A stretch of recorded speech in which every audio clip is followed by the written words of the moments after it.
Welcome to Season 3 of the Knack for Business podcast. Over 390 episodes strong, we're here to ignite your entrepreneurial spirit with fresh insights, networking gems, and creative strategies that elevate your game. Question to the audience. What is the biggest thing holding you back? Is it you?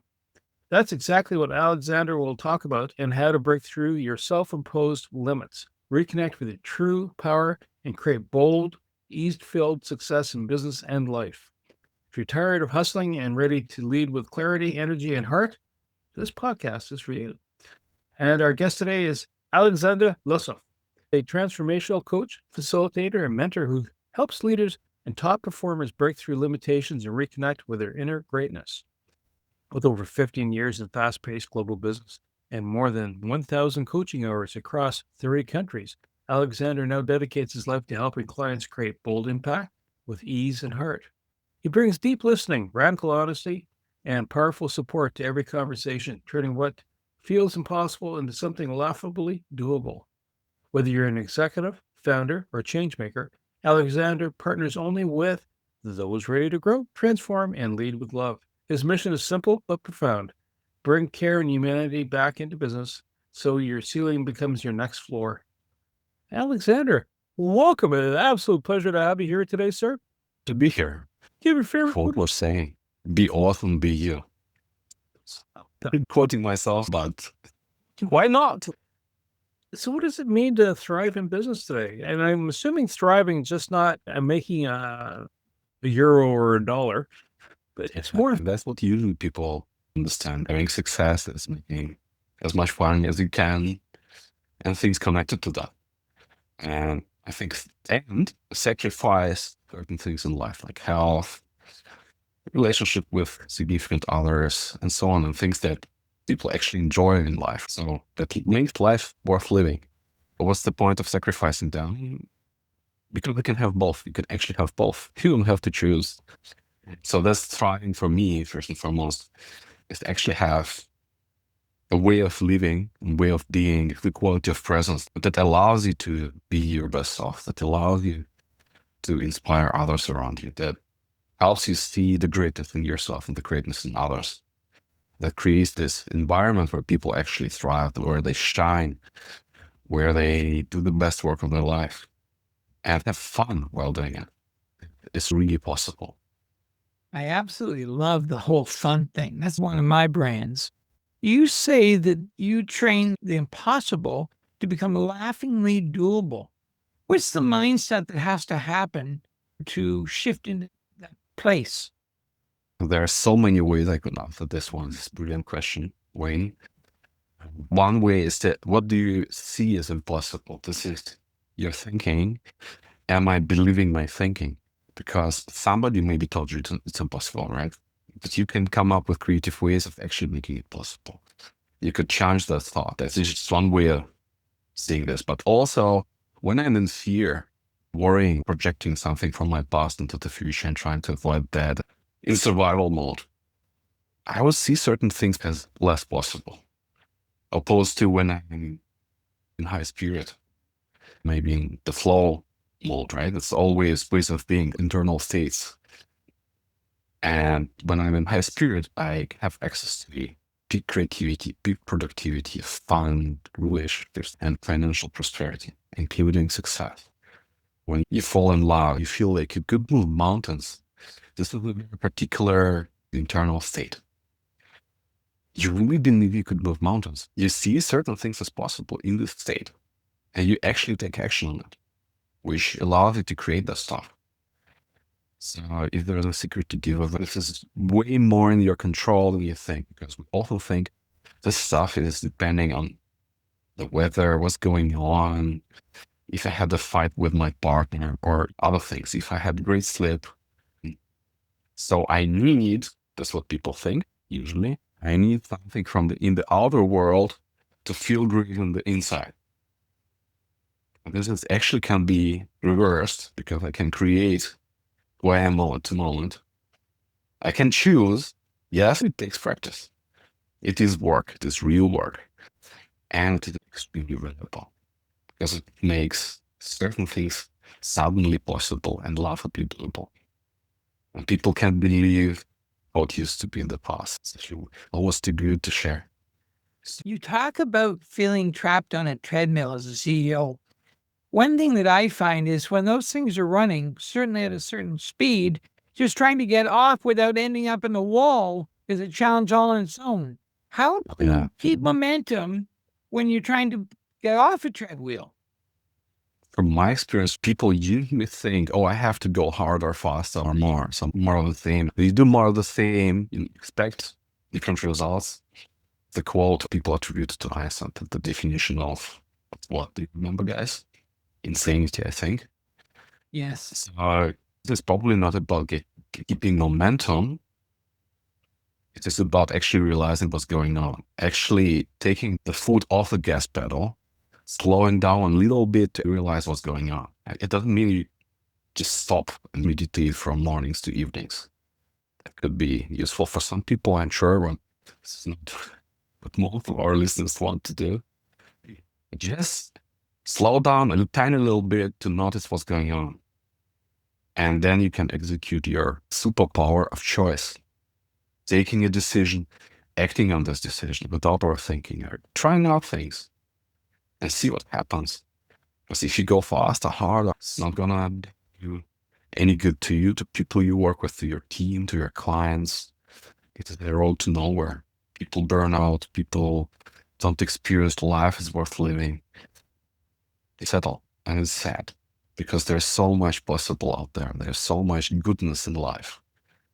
So much awesomeness everywhere. You got a question, and I'm going to go back to when you fall in love that first time, and you have that euphoric feeling that's inside, and nothing's impossible. And it's a beautiful state. And we need contrast in life because the only time you really appreciate the summer is when it's winter. How do you handle the undulations, the variations, the shifts? Because you can be euphoric now, and if that becomes your new level, which is not a problem, then it's like getting a dopamine hit. Some people are adrenaline junkies. They do more and more of this. They're skydiving. Maybe they forget the parachute. They're trying to wing it. But how do you keep that so it's balanced? Because that's all good, but you have to understand the light from the dark from the light. Neither is bad. At first, I think like enthusiasm, I love enthusiasm. This is one of the best states that we have access to. I don't think we have to actually do something about it to have it shift. We experience life and it shifts on its own. Sometimes we're sad, sometimes we feel angry, sometimes other things occur, right? In the past, I used to fight it. I used to ignore it. I used to do something to not think about it or make it go away instead of actually accepting it. Instead of allowing myself to see what is the thing trying to teach me and see also, okay, who do I want to be in this moment? Let's say I have a conversation with somebody who lost a significant other. So who do I want to be with this person? Maybe empathetic, maybe understanding, listening, just human, right? I have the power of choice to accept what is instead of trying to fight it. I can actually also fall in love with what is, and sadness is actually, for me now, it's quite enjoyable. I no longer try to fight it or escape it, run from it. Same with fear, by the way. Worrying. If I try to run away from the fear, probably it's going to be bigger. If I try to fight it, it's going to be bigger. And then I have the fear of the fear, which is great. Would it be an emotional piece then? My wife, and I use this analogy. We're driving down the highway. I'm in the passing lane, looking at the person ahead of me going, please move to the right, get out of the way. And my wife's looking at me, she says, patience, perhaps you're missing something that's untoward down the road. And that particular model, one day I was driving my young lad, and wherever we were going that morning, I kept picking up cars ahead of me that were driving silly slow. And I'm sitting there going, this is starting to frustrate them.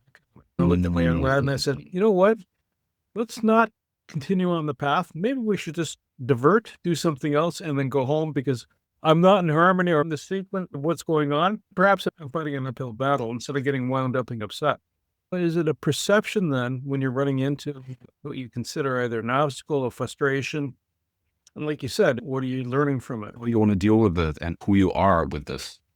Yeah. And I think it's a great way to take action. Maybe I need some rest, for example. They didn't even have a Buddhist bell going off at the time going, go. It's a great example of our thinking that who I am depends on external things. If people are moving this way or that way on the road, or if the weather is this way or that way, depending on my preference. I could also be aware of that and maybe entertain a thought that it's just my thinking. I'm experiencing life, experiencing emotions in different states that are connected to this thinking. If I expect people to move fast and they don't, they will be frustrated, angry, and so on. It's very logical.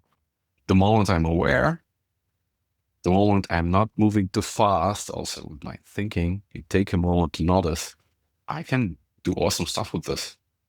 I can actually have some fun. I can understand how really ridiculous it is to expect things from people. If I share it, probably most of them will not care. I have lots and lots of choice. I can use the situation on the road to have an amazing experience. If it's the worst traffic jam, let's say the worst, quote unquote, I get to choose. I can also choose to be the most amazing traffic jam in my life. Finally call a friend. I was thinking about the friend for some days and I had time to call. Yeah, I can call the guy. We create our experiences ourselves without being aware, without being conscious. So if we can be a little bit more conscious, a little bit more aware and exercise the power of choice, everything shifts, including those little moments that sometimes cost us lots of energy and some people have stroke after. It can all be avoided.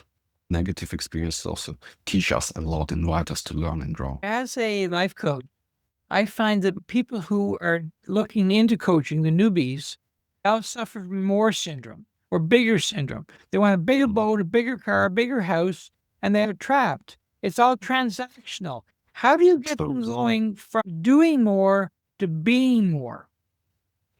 Great questions. To get from A to B, you have to do more. I can agree to the degree that, yes, to go from A to B, you have to take some action. And it's not necessarily always more. It's also the quality of your action, the quality of your thinking, the quality of your decisions, the quality of your experience. Let's say if you take two sales experts, they have same experience, roughly. They have the same boss, they have the same clients. And the first one will be complaining about how terrible everything is. And the other one will be like, oh, it's the best. My boss is great. I love them. The pay is great, right? Totally different experiences. This just tells me that we get to choose. We can literally make it up. And if we are making it up all the time without being aware, if we do that, we can actually use this. It may sound unusual, right? It takes time to practice, but this is just amazing. So my last trip to US, I decided that will be the most amazing business trip ever. Zero jet lag. And guess what my experience was? Exactly this. Created some systems to support me on that. And what do I do with sleep? What do I do with nutrition, with working out, and so on to support this? People didn't believe me, but this was my experience. An absolutely amazing trip, the best ever so far. So we can actually decide before something happens. We can get to decide who we want to be before, let's say we have a conversation with this client, or we have a conversation with this challenging, by the way, also an idea. And if I stop calling people challenging, maybe my perspective shifts. How do you deal with leaders that are disconnected? What disconnected them and what can they do about it? Disconnected. How can you understand disconnected with themselves? I used to be there. I used to live my life being disconnected with myself. So early on when I was a kid, I enjoyed conversations, especially with people much older than me, much more life experience. And at some point, this disconnect happens. You learn to pretend, you learn to wear masks, you learn not to be authentic, you learn not to listen to yourself, to your intuition, to your inner wisdom. This, by the way, what happens with every coach who is able, they connect you to your inner wisdom. It's not like, I'm the only guy in the world connected to some sort of secret wisdom. not the case. We're all connected. We can create this connection again. And this is also the same connection that connects us with other people, so we don't feel lonely anymore. Just through the quality of your presence, through how you listen. If you're a leader and you really care, you cannot fake it. People will feel it and they will reciprocate. They will take care of your business. They will take care of you. They will take care of the problems. They will take care of the clients. You actually have less to do and less stuff to worry about. If you don't care and you fake it, it will leak. It is impossible to hide, and they will reciprocate and care less. If you look at the numbers, for example, Gallup, right, tells us employees getting less and less engaged. This is exactly what's going on. Like, people care less about themselves, care less about people, and more about results. Guess what it does with the results? It's a paradox. They don't get better. Actually, if you want to get better results, if you want even earn more money, nothing wrong with that. A paradox is to care less about that stuff and actually starting to care more about human, and it starts with you. It starts with the relationship with yourself. It starts with seeing who you are in this world and creating that, because it's a freaking creative act. Probably the most powerful creative act. So you're acting like God, but with a small g. You create. And it's fascinating. I could talk about it for hours, but I'm sure having the next amazing question already for me. So when you're talking to a client and they say, listen, I'm frustrated or not satisfied, there's a reason they've come to you, right? How do you get them to change? The short version is I don't, because I believe that people can only change themselves. So if I want to change something about my experience of life, about how I experience business, if I say I'm a challenging quote unquote business partner or co-founder of my company, it started nice and then the relationship went downhill. The only thing I can really influence is how I see it. So it is about me. I am the problem. The willingness to see that, the willingness to change something about it, something about the way I see my business partner in this example. If I shift my perspective, everything shifts. This is a whole different experience. If I care a little bit more about this guy, what's important, if I listen, not to respond, not to do I believe it, but actually thinking about something completely different.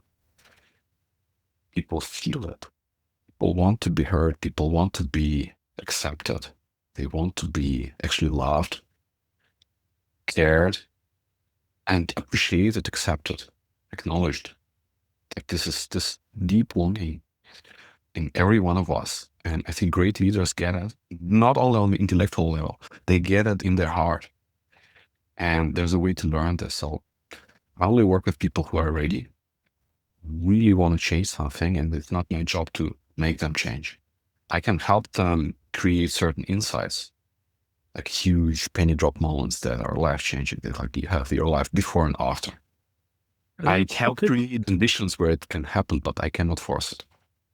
Are there particular personality types that lend themselves easier to going with the flow? There are some people that like to be in the weeds. They need all the deep. People are high level. Some people are adrenaline junkies. Do you find that where they're coming from, or even which generation they are, makes each experience or each session, you have to do a different tactic? Every conversation is different. People are people. I used to think about you described, right? Being open or less open for change. This is your internal state of openness. I can decide how open I am with you right now. Talk about personal stories or talk less about personal stories. Be vulnerable, be less vulnerable, all states of being. I get to choose. And we have certain patterns that used to serve us in the past. Maybe it's a survival tactic when we were kids or later in life. And we keep them, and we are not aware that they are actually not serving us anymore. So sometimes my job is to notice that and offer this to my clients. And up to them if they accept. Some people are open there. Oh, wow. Thank you so much. This is extremely valuable. Now I really see this. I get this. And some are like, they're not ready yet. Okay. Who am I to judge? Alexander, as a coach, one thing I find interesting about your story is you have team certification. And I'm very interested. I really understand the one-to-many. It's really good stewardship, and it uses your time. It leverages your time brilliantly. What happens if not everyone on the team is at the same place? And how do you customize it without making it 12 individual coachings? How do you work with team when not everyone's on the same page? Yeah, first, it can be combined, right? Team engagements and individual engagement very effective if it serves the people on the team. And it can be case by case. Sometimes people search for more tactics, more information, more this and more that. And they used to be in that place as well. It can be useful to learn more. But now my preparation is all about this internal stuff. How do I show up? How do I list? What will be really useful for them? Putting them in the middle. And it's relevant for one-on-one work. It's relevant for team and group work. I just came from an offsite that I facilitated. It was amazing. I decided that it's going to be amazing no matter what. No matter the progress, they make huge progress. They make somewhat okay progress, right? I can, through how I am, through my quality of presence, invite them to vibe up, to be in at least slightly higher spirit, if they want. And actually, it happens automatically that they join. It's like a party. Hey, guys, I have a party. Do you want a beer? Do you want to join? It's fun. People want that. Let's say, if I'm fearful judging other people, it's a very interesting state. They want more distance. They want to do something else. They don't want to deal with you at all. So I think that's the magic. And the tactics, the strategies, they can be helpful. But now this internal stuff and really being present with people and seeing what emerges in the moment and dealing with this is first extreme fun and it takes off all the pressure. And by the way, guess who creates the pressure? Me, this guy sitting here wearing this shirt. You speak about inner giants. How do you help someone find the inner giant, and what's that mean? It means the greatness in you, your awesome, your resources, your superpowers. What I learned last year, actually, I learned that in the masterclass, that I used to judge myself for my own superpowers.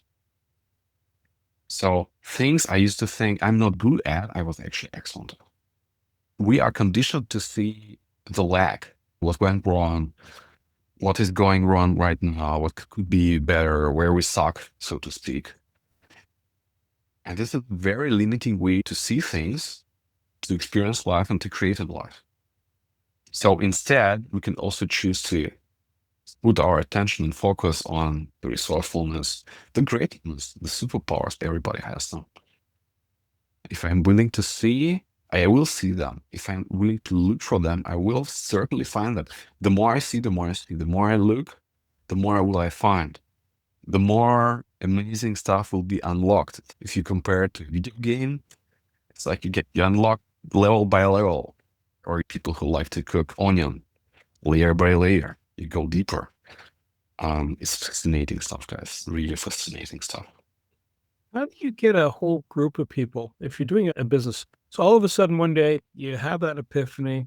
They come up to Alexander. Alexander says, you're now a whole as a human being, more so than you were before. You're at peace. All right. So you've become Zen. I'm going to use that term just liberally here. Amazing. I love it. So now, the boss becomes Zen, but he's got a work crew that is seeing the other side, the dark side, so to speak, of the emotions. How does a person then take that and have it permeate through the culture and their space? And again, I understand each individual has to come to that realization, but how does he provide a path, or her provide a path for everybody else to come on board and go, oh, okay, is that like a gradual thing? Is that like group huddle, group hug? What happens next? I think we have a tendency to ask these how-to questions, right? And not taking the first step until we see the path.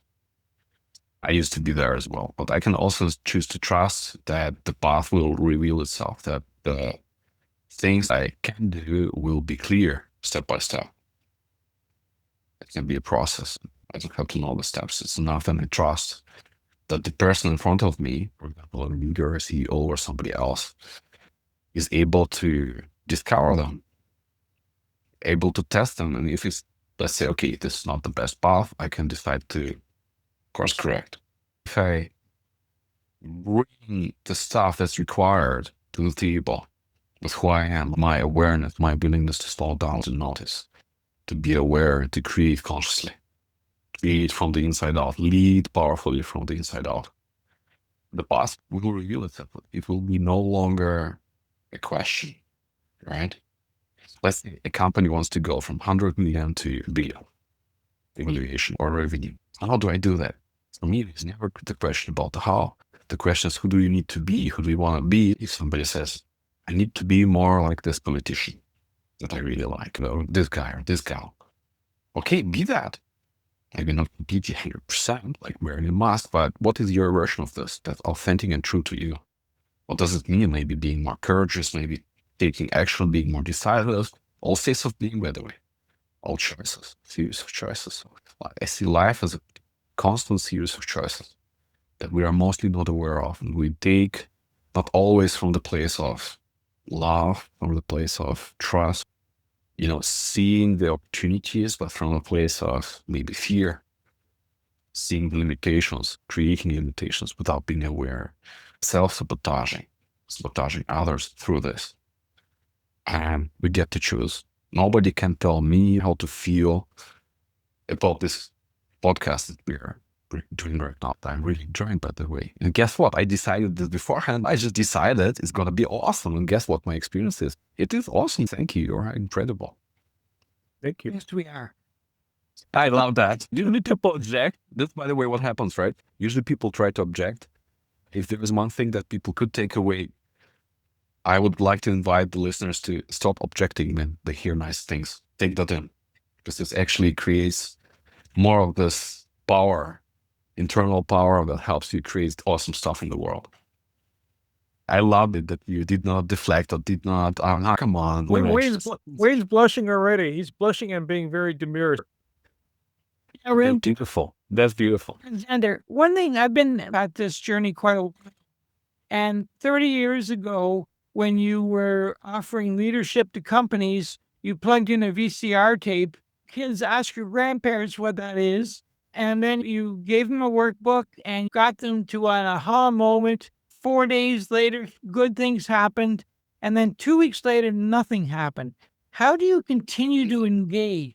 Do you end up working with the leadership on a monthly basis? Do you train the leaders to do it themselves? How do you keep them in that place so that it's not a blip? Yeah, I think when people learn that on their own, it's exceptional, right? And we always have new challenges. It's like unlocking the next level, and then the next challenge comes. I'm a big fan, by the way. I work with several coaches on my own. I'm a big fan of always being coached because there's so much to learn. There's so much to unlock. I just don't want to miss the edge it gives me and the impact, how this grows massively. Just realizing what's the mental picture I have about it. Is it, I only do this when I want to put my fires out? Like the fire extinguisher mode, or I just go to the doctor when I have a problem, or do I do the regular stuff to keep myself healthy and to maybe even more stronger, despite, we all not getting younger usually. I don't know. So we could also choose to work on being more strong, being more resilient, being more powerful, being more healthy. You got the idea. And this work is just fun. It's absolute fun. And the stuff it makes possible, guys, I'm not able to share it because it's confidential, but you would not believe. Some clients were able to reduce or get rid of antidepressants through this work because they experience life differently. They have totally different relationship with themselves, with people around them, people who they used to complain about, let's say, the boss. You shift that, everything else shifts.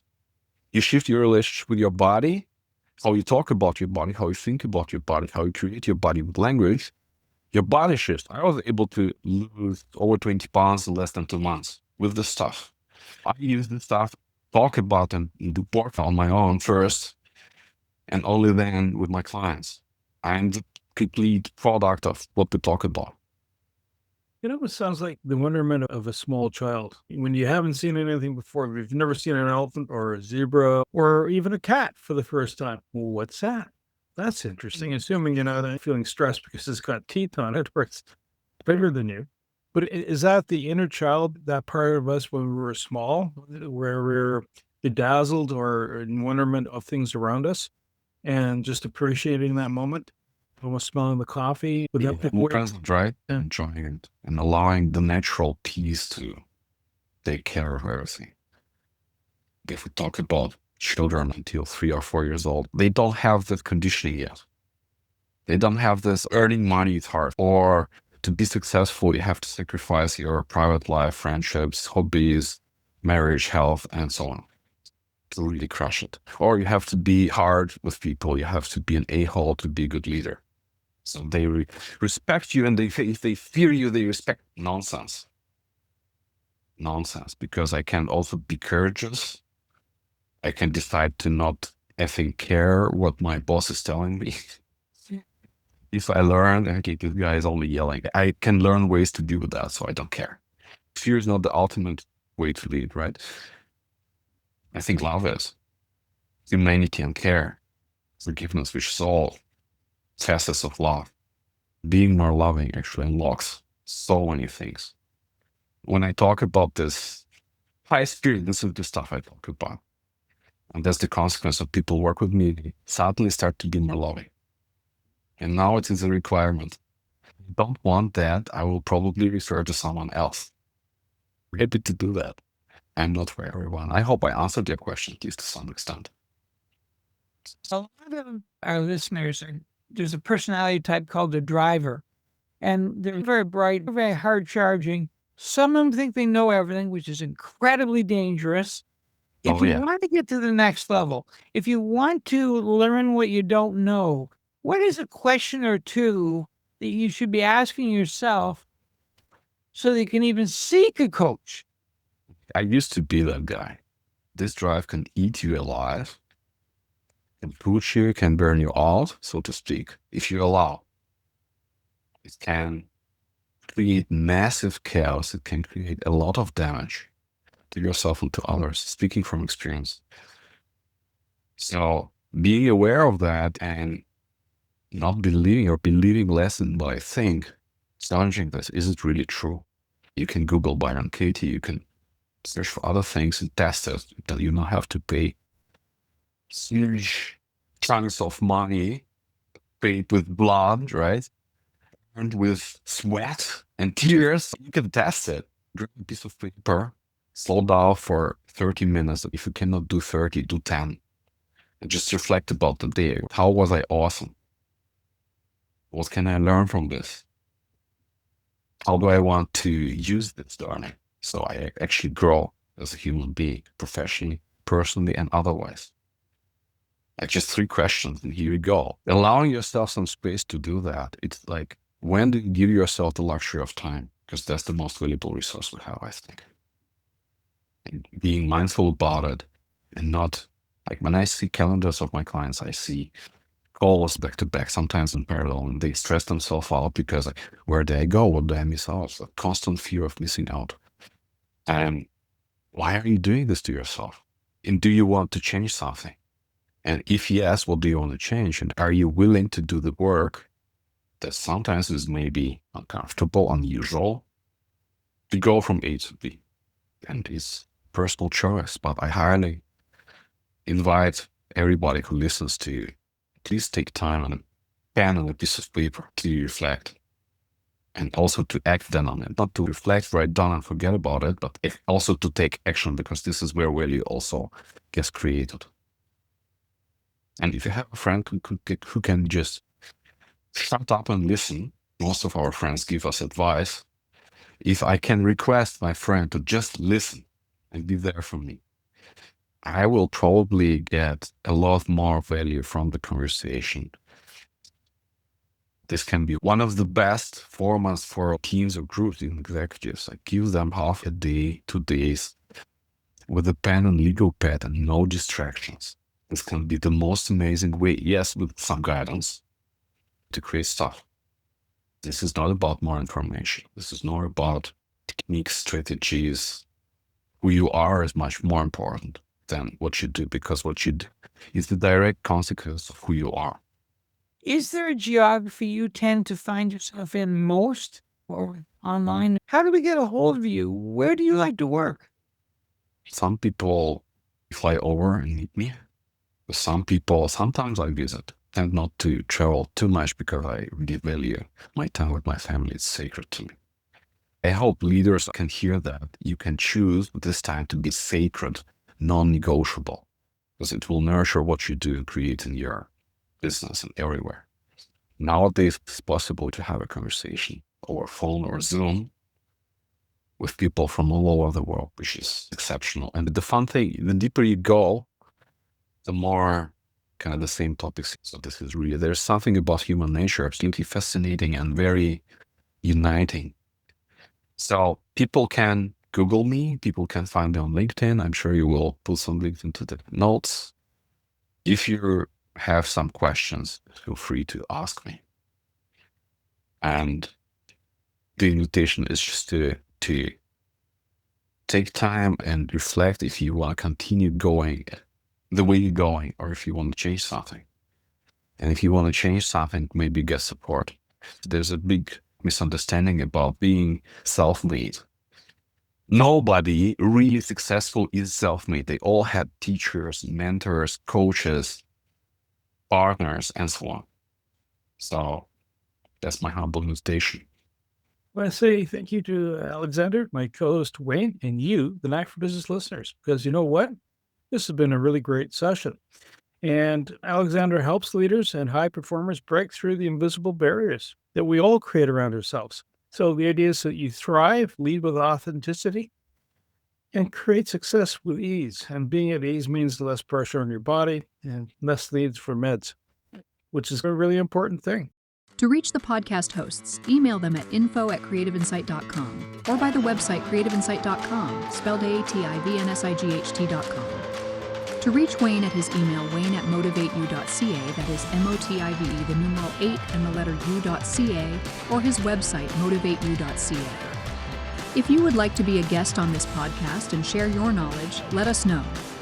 We would also appreciate your feedback on the content or format. Check the show notes for more details. For these podcasts, we like to acknowledge the support and thanks to the following people: Carl Richards from Podcast Solutions Made Simple, a renowned podcast expert; Fred Crouch, who is the Property Wizard podcaster, where Bernie is a co-host; Jovan Strika from At Hive, a co-working space that is more than just a space; then Melanie Weber, Bernie's invaluable business partner; and Wayne Pratt from Motivate You Inc., who serves as both a coach and co-host of these podcasts. Disclaimer. Please note that the Knack for Business podcast episodes are meant solely for educational and general informational purposes. The information and opinions contained within are not intended to be professional advice on any subject matter. The thoughts, views, and opinions expressed by the participants are their own personal beliefs and do not represent the views of the podcast hosts or any affiliated organizations.